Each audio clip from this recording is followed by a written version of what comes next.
Pause screen recorder. Home button. Selected. Page 59. Page 59.960 available. 0004. Home button. नमस्ते recording club. मैं RC Sandeep हाजिर हूँ आज the story of recording club मेरे ख्याल में पार्ट 249 लेकर के। और आज है 2 फरवरी 2024 और फ्राइडे तो है ही। आखिरी बार 15 जनवरी को मैं आया था और जनवरी के 15 दिन बड़े जोश से बीते थे। 15 दिन के अंदर ही 8 कहानियाँ रिकॉर्ड कर दी थी। लेकिन आज फिर से अब 32-33 दिन में 9वीं कहानी लेकर के आया हूँ, यानी 4-5 दिन का टारगेट एवरेज बन गया है, जो कि होना चाहिए रोज़ का। खैर, अब क्या होना चाहिए, क्या हो रहा है, ये सब तो आप देख ही रहे हैं, इसलिए ज़्यादा उसके ऊपर कुछ कहने की ज़रूरत नहीं है। और आज एक बार फिर कहानी ऑडियो में। दरअसल पिछले दिनों थोड़े से विभागीय कार्य कुछ ज़्यादा रहे। 26 जनवरी, उसके बाद में 30 जनवरी को एनुअल फंक्शन स्कूल का, कुछ तबीयत थोड़ी नासाज थी। 2-3 दिन रेडियो मधुबन के कार्यक्रम में भी जाना पड़ा। तो ऐसे करके ये समय बस निकल गया। लेकिन अभी ठीक है तबीयत तो, और इसीलिए सोचा कि आज कहानी रिकॉर्ड कर देते हैं। वैसे भी कहानी में जब कोई नई कहानी शुरू करनी होती है तो थोड़ा गैप आ ही जाता है, न चाहते हुए भी। और हमारी इस कहानी में भी नई कहानी शुरू हो रही है। मैंने बताया था आप सबको कि किस तरह से 2019 का जो साल था वो कई मायनों में बड़ा ही अपने आप में अनोखा साल था, क्योंकि बहुत सारी नई चीज़ें हुई, बहुत सारी नई परिस्थितियां बनी और बहुत सारी ऐसी घटनाएं हुई जिन घटनाओं ने राष्ट्रीय स्तर पर रिकॉर्डिंग क्लब को पूरी तरह से स्थापित करने में महत्वपूर्ण भूमिका अदा की। चौथे कन्वेंशन की बात हुई आप सबसे। रिकॉर्डिंग क्लब को बने हुए 3 साल, और 3 साल के अंदर 4 कन्वेंशन, 2 छोटे छोटे कार्यक्रम, कुल मिलाकर के 3 साल में 6 कार्यक्रम। और चौथे कन्वेंशन के समाप्त होते होते कुछ ऐसी परिस्थितियां बनी जिससे कि लगा कि अब 2 ही ऑप्शन हैं, या तो रिकॉर्डिंग क्लब को बंद कर दिया जाए और या फिर कुछ रिस्क उठाई जाए। तो जाहिर है मेरे जैसा व्यक्ति दूसरे ऑप्शन को चुनना ही चाहता था कि रिस्क उठाई जाए, जो भी होगा देखा जाएगा। अब हुआ ये कि वैसे भी 2019 में शुरू से ही, जनवरी से ही लगभग ये तय हो गया था कि रिकॉर्डिंग क्लब का अपना एक ऑफिस होना चाहिए, एक ऐसी जगह होनी चाहिए जहाँ 3-4 लोग बैठ कर के रिकॉर्डिंग कर सकें। और हमारे पास रिकॉर्डिंग करने के लिए व्यक्ति नहीं है, हमारे पास रिकॉर्डिंग करने के लिए जगह नहीं है, ये कह कर के किसी को नहीं लौटाया जाना चाहिए। और इस घटना के बारे में हल्का फुल्का मैंने आपको पहले बताया था, जब मैं शरद त्रिपाठी जी का जिक्र कर रहा था कि कैसे शरद त्रिपाठी जब अजमेर आए और एक जगह उन्हें रूम दिलवाया गया, लेकिन वहाँ पर व्यवस्था बनी नहीं, बात बनी नहीं। और बहुत प्रयास किए, वहाँ पर राशि भी तय हो गई थी, जो पोर्शन था वो भी पसंद आ गया था, लेकिन कुछ ऐसा हुआ कि वो बात बनते बनते रह गई। तो लगा कि यार, लगता है ये सपना पूरा नहीं होगा रिकॉर्डिंग क्लब के अलग ऑफिस का। तो फ़िलहाल प्रयास शुरू किए गए इस कन्वेंशन के बाद दोबारा। अच्छा, मैं करीबन जून में पहुंचा था अजमेर, 15-20 दिन में अपने गांव ही था। तो जून में अजमेर पहुंचने के बाद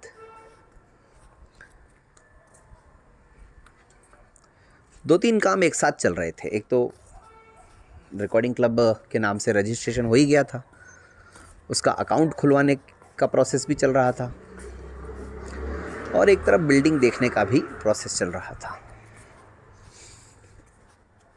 तो जून निकल गया, जुलाई निकल गया, अगस्त आते आते सूचना मिली कि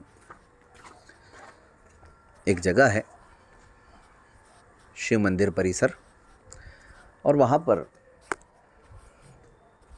लोगों को किराए पे मकान दिए जाते हैं। कुछ पोर्शंस ऐसे उन्होंने बना रखे हैं। तो प्रयास शुरू किए गए।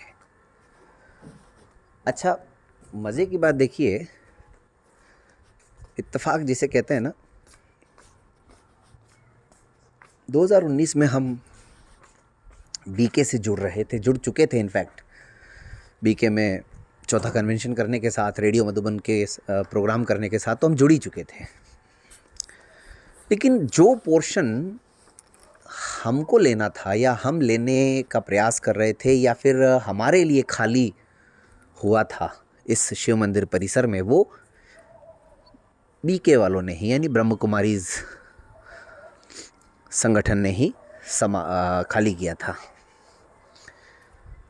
वो ज़्यादा डिटेल तो मैं नहीं, लेकिन हल्का मतलब थोड़ा सा बता देता हूँ कि इनके हर जगह शाखाएं होती हैं, ब्रांच होती हैं, सेंटर बोलते हैं उसको दरअसल ये लोग। हर जगह सेंटर होते हैं। इनफैक्ट एक मोहल्ले का भी एक सेंटर हो सकता है। तो उस समय इस एरिया का जो सेंटर था वो वहीं पर संचालित था। उन्होंने अपना सेंटर बना लिया था खुद का, तो यहाँ से उन्होंने खाली कर दिया, और वही पोर्शन उस समय खाली था और जो हमारे लिए उपयुक्त था। तो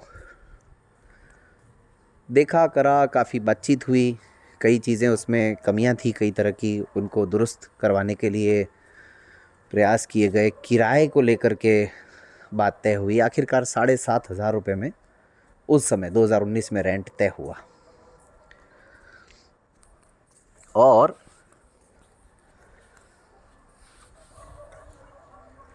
कई सारी अच्छी बातें होती हैं किसी जगह की, और कई सारी उसमें कुछ कमियां भी होती हैं।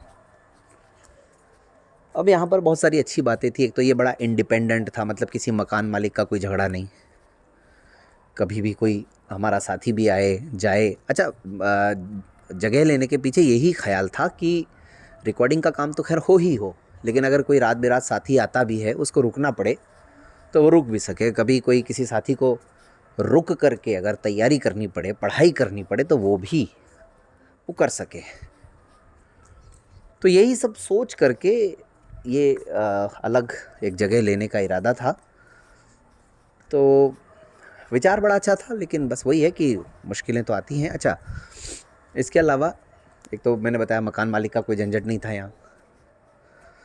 दूसरा, ब्लाइंड व्यक्ति आसानी से आ जा सकता था, क्योंकि ब्लाइंड स्कूल जो है यहाँ अजमेर का, इनफैक्ट राजस्थान का सबसे पहला ब्लाइंड स्कूल और अजमेर का बहुत ही जाने माना एक स्थान जो है ब्लाइंड स्कूल, जहाँ से मैंने भी पढ़ाई की, तो वो उसके नज़दीक ही है, बिल्कुल पास ही है, यानी लगभग 300-400 मीटर की दूरी पर ही है। तो वो भी कोई दिक्कत नहीं। तो ऐसे करके बहुत सारी इसमें अच्छाइयाँ थी, लेकिन बुराइयाँ भी थी। एक तो ये सड़क पर था, रोड पर आते जाते डीजे की आवाज़, और चलो डीजे की आवाज़ भी एक बार को भूल जाएं, छोड़ दें, लेकिन अपने आप में मंदिर परिसर के खुद का शोर, क्योंकि मंदिर में आए दिन धार्मिक कार्यक्रम और उन धार्मिक कार्यक्रमों का शोर, क्योंकि लाउड स्पीकर बजना, माइक चलना, ये सब तो आम बात है मंदिरों में। तो इन सब कारणों से काफ़ी दुविधा भी थी। और अगर कार्यक्रम सुबह शाम होते हों तो चलो फिर भी समझ में आए, लेकिन दिन में भी अगर शोर आता हो तो फिर क्या किया जाए। और उन दिनों किसी कारण से कविता हमारे साथ रिकॉर्डिंग नहीं कर रही थी। उन दिनों जयवंती मैडम, हर्षिता, मुख्य रूप से यही लोग रिकॉर्डिंग का काम देख रहे थे, कर रहे थे। बीच बीच में लोग आते जाते थे। किसी दिन अगर मुझे मौका मिलेगा तो मैं वो भी लिस्ट पूरी बताऊंगा कि अब तक हमारे साथ ऐसे रिकॉर्डिंग का काम करते करते कितने लोग जुड़े, कितने लोगों ने अपनी आवाज़ दी रिकॉर्डिंग क्लब को। संख्या अगर मुझे लगता है गिनने जाएंगे तो 15-20 हो जाएगी। तो ये है। तो उस समय हुआ ये कि अब कहते हैं ना, मरता क्या नहीं करता, यानी एक तरफ कुआं एक तरफ खाई। इरादा पूरी तरह से मन में है कि अलग बिल्डिंग लेनी है, चाहे कुछ भी हो जाए। नहीं तो जंगल में मोर नाचा किसने देखा। घर पे काम हो रहा है, घर की अपनी लिमिटेशंस होती हैं। तो सोचा कि जो भी हो सके एक बार करेंगे, लेके तो देखें, एक बार जो भी होगा देखा जाएगा। तो हुआ ये कि हर्षिता को कहा गया कि तुम जाओ। हमने लेने से पहले शर्त रख दी कि भाई हम यहाँ हमारी रिकॉर्डिंग करके देखेंगे बाहर का शोर कितना आता है। तो अलग अलग तरीके से उसको कहा, दरवाज़ा बंद करके, दरवाज़ा खोल के, और अलग अलग सारे जो 4 कमरे थे वहाँ पे, चारों कमरों में जा कर के रिकॉर्ड करो, सैंपल भेजो। फिर वो रिकॉर्ड करती अपनी सुविधा अनुसार, फिर हमको सैंपल भेजती, हम सुनते उसको। तो ऐसे करते करते मतलब करीबन 1 सप्ताह बीत गया केवल इसी बात को देखने में कि क्या ये निर्णय उचित है या अनुचित है। अच्छा, मेरी एक आदत बहुत ख़राब, ये मैं मानता हूँ, मेरे खुद के व्यक्तिगत जीवन में भी है कि मैं निर्णय तो ले लेता हूँ बहुत अच्छे से और बहुत जल्दी, और मैं योजना भी बना लेता हूँ दिमाग में, लेकिन एक एंगल मुझसे अक्सर छूट जाता है कि इसके भविष्य में क्या परिणाम होंगे। कई बार उसकी भी मैं कोशिश करता हूँ कि पूरी तरह से फुल प्रूफ सारा काम किया जाए, पूरी तरह से किसी तरह की कमी की गुंजाइश न छोड़ी जाए, लेकिन फिर भी एक ये जो वाला मैटर रहता है ना मेरे साथ, भविष्य वाला, इसमें गड़बड़ हो ही जाती है। तो ये मैं स्वीकार करता हूँ। तो धीरे धीरे वो भी बात आएगी कि गड़बड़ क्या रह जाए, नहीं रह जाए, जो भी है। लेकिन उस समय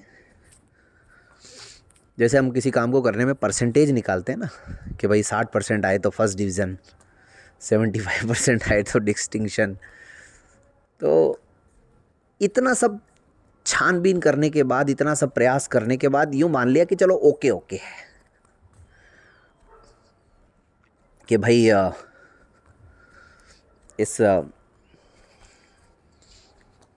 काम को किया जा सकता है, यानी इस जगह को लिया जा सकता है। कई बार रिकॉर्डिंग में आवाज़ें भी आ रही थी, बैंड बाजों की आवाज़ें। कई बार गाड़ियों का, ख़ास सबसे बड़ा जो प्रॉब्लम थी वो गाड़ियों के हॉर्न की थी। लेकिन वही मैंने जो कहा ना, भविष्य वाली बात, समझा लिया अपने आप को कि नहीं यार ठीक है, तो हो जाएगा। अच्छा, उसके पीछे पॉजिटिव सोच ये थी कि यार हो सकता है जब जगह लेंगे तो लोग मदद को आगे आएंगे, और मदद को आगे आएंगे तो बात बनेगी कुछ ना कुछ। तो भाई आखिरकार वो घड़ी आ गई, सितंबर का महीना आ गया, सब कुछ तय हो गया। कि जिस संगठन के पास, जो अभी तो संगठन भी ठीक से कहा नहीं गया है, व्हाट्सएप ग्रुप ही माना जा रहा है, जिसका अपना ठीक से ना कोई बैंक अकाउंट है, ना कोई बैंक बैलेंस है, ना ही उसके साथ जुड़े हुए लोगों को सैलरी देने की कोई व्यवस्था है, बावजूद इसके 7,500 में पूरे की पूरा एक 3-4 रूम का पोर्शन किराए पे ले लिया। आखिर होगा कैसे, व्यवस्था कैसे होगी? और December 14th, 2023. List. Page 59. December 14th, 20. Page 59.960 available. 1550 out of list. Home button. और इससे भी महत्वपूर्ण बात ये है कि आमतौर पर जब हम किसी सामान्य से काम के लिए भी जब घर से निकलते हैं ना, विश्वास और अंधविश्वास की बात कर रहा हूँ मैं, जब हम घर से निकलते हैं तो ये देखते हैं कि कोई छींक तो नहीं रहा, कहीं कोई ऐसी चीज़ तो नहीं देख ली जो देख करके घर से बाहर नहीं निकलना चाहिए। बहुत सारे लोग बहुत सारे काम अलग अलग तरीके से करते हैं। कोई तुलसी का जो पत्ता है वो खा करके जाता है, कोई पानी पी के जाता है, किसी को कोई एक छींक आ गई तो वो 2 छींक का इंतज़ार करता है। यानी इतनी छोटी छोटी बातों में भी जब हम इन सब चीज़ों का ध्यान रखते हैं, लेकिन आप आखिरकार अपनी ज़िंदगी का जो एक सपना है, उस सपने का पहला ऑफिस लेने जा रहे हैं